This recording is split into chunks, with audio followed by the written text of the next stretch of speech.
reporting on the games you love by people who love to game. The MMO Reporter Network. And I am joined by the ever so knowledgeable, the ever so savvy Mr. Sammy. Hello, Sammy. How are you doing? Hello. I always say Mr. before anyone. I don't know why. That's just what I do. Sure. You are a contributor to the MMO Reporter Network. You have done video for us for Devilian. You're my source for all things Path of Exiles knowledge. So I really want to thank you for coming on the show here and talking a little bit about a new game from NCSoft, which had an alpha weekend, I believe it was. Was it alpha or beta? It's Alpha, It was, yeah, yes. alpha, called MXM, otherwise known as Master versus Master. So I got in there and played a few hours as well, but you spent a lot more time on the weekend playing this Mhm. game. Can you tell me a little bit about it? What is MXM? Sure. So MXM is an action-based MOBA. It's the heroes are based off like some of the MXM world, in addition to some of the NC Soft games that's being developed.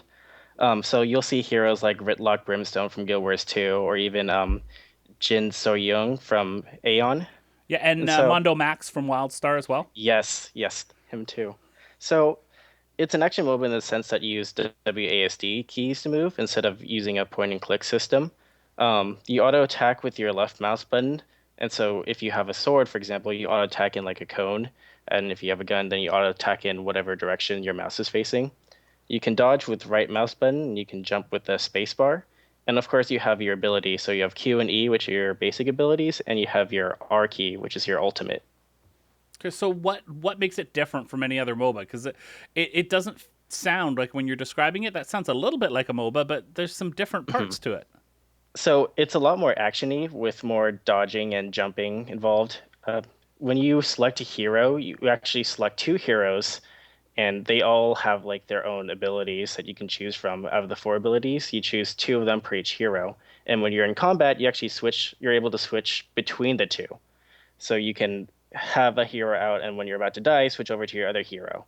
And also the cooldowns are also independent, right? So you can do a little bit of stance jumping and jump between your two different heroes to take advantage of the different cooldowns, right?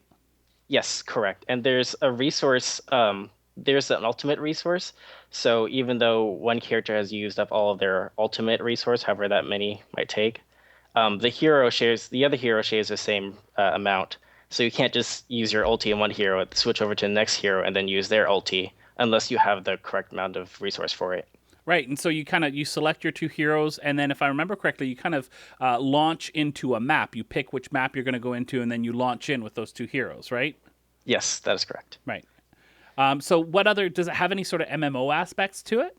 Yeah, actually, it really reminds me of an MMO. There's a lot of MMO trappings like daily logins. There's also time gated content like a specific instance that you can only go in for a certain amount of time. Even the UI design really reminds me of an MMO. It's very there's a lot of different options, and when you're at the main menu, it's not just you select a map and you select your heroes and you just load in. The main menu is actually in the form of like this instanced area called like the bridge, and so you're able to just run around the bridge with your hero and talk to different NPCs and shopkeepers and bank storage. And also there's also you can also level up masters by upgrading them and leveling them up. And the way that the bridge worked kind of reminded me of like quest hubs in Diablo 3. Kind of going into a quest hub and having different things that you could do there before going into the next map. Yes, you have all your shopkeepers, your NPCs. Yeah, it's really similar to that. And so we talked about launching these maps. So there's PvP and PvE maps. It isn't just like a typical MOBA where you're doing PvP all the time. Can you tell me a little bit about the PvE mode? So PvE mode is are similar to like dungeons from MMOs. They're up to you involve up to three players and you can solo them. And of course, each player selects two heroes to choose for that mission. And so you're rewarded based on how fast you clear it, the combos that you do with your heroes, how much damage you've taken in that dungeon, and more. And so the incentive for doing these dungeons is that you're able to unlock specific masters by doing them, and you can also upgrade your existing master's abilities and weapons by getting components that drop from this specific dungeon. Right, and it felt a little bit grindy in that respect, and not I don't mean that with any negative connotation, but for example, one of the things that I really loved was they had this specific time based dungeon for this weekend, which was Ascalon Catacombs from Guild Wars 2, right? Now, I don't know if you noticed Yes. as well as I did. It was pretty much, a miniaturized layout of Ascalon Catacombs. I remembered that, this twist and turn in the map from Guild Wars 2, and it was recreated in MXM. How many times did you run that? Like, because that was a lot of fun. I run those actually like around 10 times. Even though I already bought Ritlock with the currency coins that they give you, I Yeah. still ran it because it was just so much fun. Yeah. It was really reminiscent of the actual dungeon itself, even like including like pulling the chains or putting Yeah. rocks on a pedestal. Yeah. It was just It was I really was really cool. surprised with the amount of detail that they put in. Yeah, and that's going to be something that's going to draw in players from those specific MMOs, and maybe not draw them in, but keep them in. But what I was talking about with the grindiness was to get the Ritlock, for example, you'd have to run it a bunch of times. You could pay with the coins, but you had to run it a bunch of times to get this currency that drops in the dungeon, and then you'd be able to buy Ritlock with that currency, right? And I'm guessing that's how the other masters are going to work as well. Yes, and also for Ritlock, in order to upgrade his abilities and weapons, you have to run the same dungeon in order to upgrade them. So this is definitely a. Would you say that this is for someone who's looking for a Diablo like grind fest, Path of Exile type, jumping in and doing same thing again and again and again, and just trying to get better and better at it? In that aspect, yes. You also gain other components to upgrade your other masters as well. So it's still beneficial for you, even if you already own Ritlock. Okay, so one of the things that I always get frustrated with games that pull from a pre-selected roster is something like Marvel Heroes or stuff like that is how do I make my gameplay experience unique and customized to what I want to do? Is there any sort of customization in this game where I'm going to have a different experience or at least look different or play different than everybody else? Yeah, so when you select your two masters for a mission, each master actually has four available skills, and you only choose two of them per master.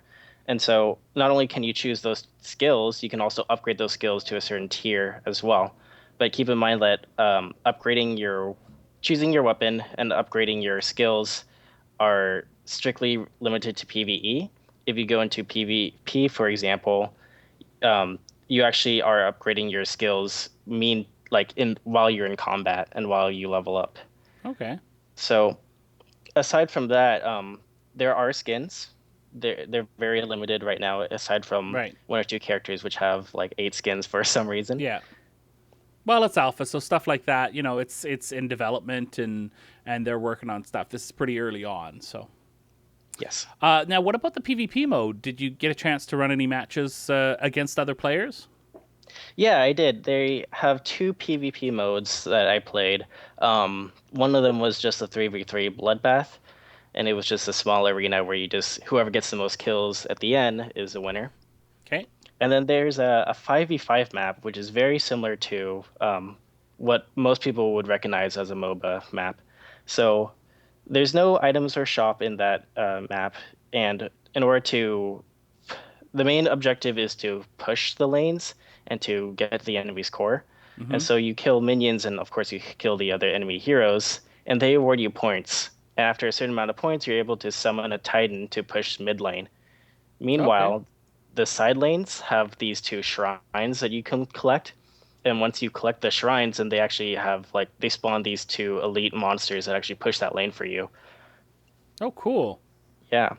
In addition to a Titan being spawned mid lane, sometimes from those Titans, you can actually collect these Titan shards. And so once you collect them, you have to be back into your team's nexus, Mm-hmm. or you could risk dropping that Titan shard. Oh, And okay. so the Titan shards are important because you're able to transform into a Titan, similar to if you ever played Heroes of the Storm, the Mm-hmm. dragon shrine from it, where Okay. a team collects the two altars and then they become one of the teammates become this dragon Right. being thing. Yeah. Yeah. Yeah. Yeah. So if you're able to collect all those shards, then one of your teammates can turn into a Titan, and then they can go off and push that lane, whatever one they choose. Yeah. So understanding that the game is in alpha right now, which is, feature incomplete, still working out how the game is actually going to work. What are some of the issues that you had during this weekend? So some of the issues that I ran into were that the tooltips definitely need a lot more work. There were a lot of typos in most of them, and some of them just didn't give enough information. Hmm. In addition, I believe that rarity is also sorted in a different way than most games.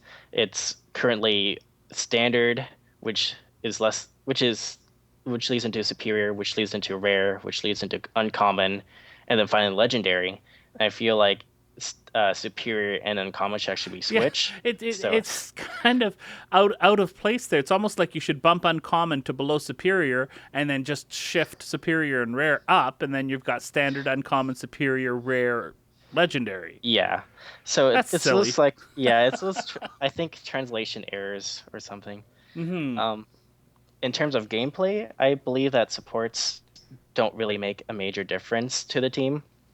I think there's only like two healers, and aside from that, the other heroes are pretty lackluster in terms of the other support heroes are pretty lackluster in terms of both damage and how much support they can offer their team. Yeah. Yeah, that's too bad because I really like to play support. In MOBAs, I am not the best players in any way whatsoever, so I tend to pick something where I can help my team without necessarily being the top damage. I don't know the perfect rotations and stuff like that. So that's too bad. I think that having a strong support class is important for having a viable game. Yes, I feel like supports really make or break a team, especially in Hmm. other MOBA games when you can really make a difference in them. Right. Yeah. All right. What about all the masters and stuff like that? Yeah, How is that so system set up? yeah, masters they are sorted into a category of like being a juggernaut, which is their form of tank, a skirmisher, a support, an assassin, or an assault. And so I believe that even though there are some heroes, or sorry, some masters that are labeled as a support or they're labeled as a assault, they don't really give much reason as to why they're labeled that or what their playstyle is like. So I believe each master maybe should have like a brief introduction of like how you would use them or what they specialize in. Mm. Hmm. Just a And little bit more detail to help to guide players as they try to choose masters that fit their play styles. right, like if I want to play like someone who like goes in and out of combat and fights constantly, not like an assassin, but just is always in the fight, do I choose an assault or do I choose a skirmisher? Because Hmm. those are pretty synonymous to me. Right. Yeah. Um, and overall, I mean, did you have a pretty solid weekend? Was it technically a solid gameplay experience, or were you breaking stuff all weekend, Sam? Did you break MXM? Hopefully not too much. So the PvE was pretty good. I There were really some helpful people who were really nice. The community is great. PvE I had no issues, but for PvP there was a lot of lag and lots of desync. There were Yeah. times where I would shoot off a skill and it definitely hit this character, but then they just jerk off to some other location like 10 meters away. Ah, that's too bad. Especially Yeah. when it's my bursty characters. Yes. You get everything lined up and you shoot everything you've got, and they're not there anymore. I did the perfect combo between switching between the masters, and it's just no. Oh, that's too bad. Okay, so I guess the really big question is, did you have fun? Overall, Yeah. yeah, yeah, I definitely did have fun. I feel like MXM brings a lot of new things to the table. Um, it it especially with the inclusion of PvE mode, it feels like an MMO meets a MOBA, and that's just like the two categories which I love. And is it in a So good way, or is it in a semi truck meets a compact car sort of way? I love that analogy. Are we It's like talking about peanut butter and chocolate, or train tracks and a broken bridge? it's more peanut butter and chocolate. Okay.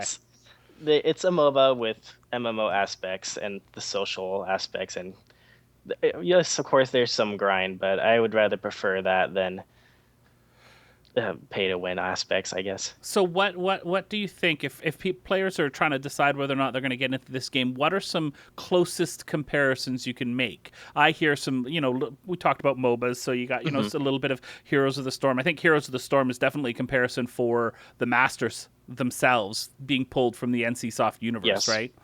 Yes. What about gameplay wise, like on the PVE side? Is that like, are you thinking some Path of Exiles types of comparisons, or Diablo type, like that sort of stuff, or what? What do you think? For PvE, I would actually think that it's similar to like an MMO dungeon. Oh, Like you cool. load up a Okay. raid finder or sorry, dungeon finder, and then Yeah. you get paired with people. Of course, there's no one's like labeled into a specific role. There's no Yeah. healer or Yeah. dedicated tank, but you sort of with the two heroes that each person bring, maybe you can fill in the gaps without much coordination. Did you feel like there were any teams that you were? First of all, is there LFG, like random group matchmaking? You didn't have to Yes. that work. Okay, great. Now, did you find that you went into any dungeons and found that your team composition was not going to work ever? Or do you think that they've balanced it well enough that it really doesn't matter what your team composition is? You're going to get through it. It's just how well you get through it. Yes, the latter. It's even though I mean you don't really need a support for PvE. They're certainly helpful, right? Like Yeah. healing in between battles. But for the most part, if you choose like PvE aspects, like skills for each hero, I feel like you would be able to do well with whatever heroes that you choose. Um, in terms of getting, so the dungeon rewards are ranked from like all the way to S, I believe. And so how fast you clear the dungeon is also a factor in how well you do overall. So I believe if you are really good at dodging, really good at jumping, and you know the boss mechanics well, um, if you were to bring heroes that are able to do a lot of damage in whatever situation, then I feel like they would be able to get better rewards if you have better mastery over those heroes. Awesome. Are you? I guess the other question is: are you itching to get back into the game, or it was okay, but whatever? Um, I personally like really enjoyed the PvE, so I really love the PvE aspects of that. But for the PvP, I'm not really a fan of it, especially right now with the community meta of choosing Lua, which is this like one of the basic hero that you start out with, and then Death Knight, which is this Aatrox kind of character where he life steals a lot. So between the two, like I've loaded up into PvP matches where I've just seen like a Lua and a Death Knight always paired up, and there's like three of them on each team. Oh, But yeah. aside from that nitpick and the lag and stuff, I'm not really a fan of the PvP. Okay. Well, I think that you have given us a great idea of what the game is like and a great overview for our listeners. So thanks so much for coming on the show and letting us know your thoughts on MXM and a little bit about the game. Yeah, thanks for having me. Thanks for watching the video, everybody. Don't forget to check out all the other podcasts at MMOreporter.com or by clicking on any of the links here. And please check out our Patreon campaign at patreon.com/MMOreporter. Thanks, everyone, and see you in game.